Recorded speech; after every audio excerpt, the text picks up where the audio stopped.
जय हिंद फ्रेंड्स। दोस्तों, इस वीडियो में मैं शेयर करने वाला हूं आपसे टीथ फार्मूला। आप में से बहुत लोग टीथ फार्मूला को जानते होंगे, जो नहीं जानते उनके लिए वीडियो है। आप जरूर वीडियो को देखें और समझ आने पर ज़्यादा से ज़्यादा शेयर करें।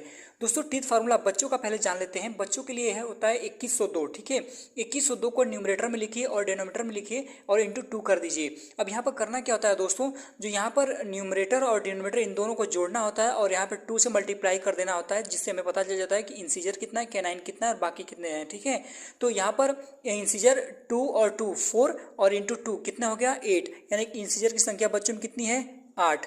इसी प्रकार कैनाइन 1 और 1 2 इंटू 2, यानी कि 2 इंटू 2 4, यानी कैनाइन की संख्या कितनी है 4 है। इसी प्रकार प्रीमोलर प्रीमोलर क्या है, यहाँ पर 0 यहाँ पर 0 और 0 प्लस 0 0 ही होगा और इंटू 2 करेंगे तो ऑलरेडी 0 हो जाएगा, यानी कि बच्चों में जो प्रीमोलर की संख्या होती है वो 0 होती है।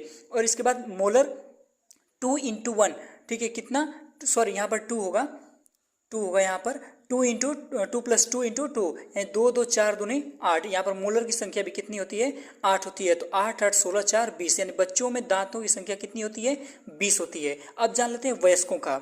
अब देखिए दोस्तों, वयस्कों का जो टीथ फार्मूला था वो क्या होता है, उसकी सिंपल ट्रिक है 2123। ठीक है, 2 1 2 3। यहाँ पर भी सेम प्रोसेस अपनाया जाएगा, इंसीजर, कैनाइन, प्रीमोलर और मोलर। ठीक है, 2123 बटे 2123 गुणे 2। यहाँ पर 2 प्लस 2 इंटू 2, 2 2 4 दूनी 8, यानी इंसीजर की संख्या वयस्कों में कितनी होती है 8 होती है। इसके बाद कैनाइन 1 प्लस 1 2 इंटू 2, यानी कि कैनाइन की संख्या कितनी हो गई 4। इसके बाद प्रीमोलर 2 प्लस 2 इंटू 2, 2 2 4 दूनी 8, प्रीमोलर की संख्या कितनी हो गई 8 हो गई।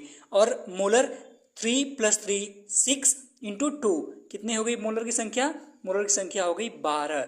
ठीक है, इस प्रकार कितने 12 8 20 20 4 24 और 8 32। इस प्रकार वयस्कों में दांतों की संख्या कितनी हो गई 32 हो गई। तो आपको सिंपल ट्रिक याद रखना है।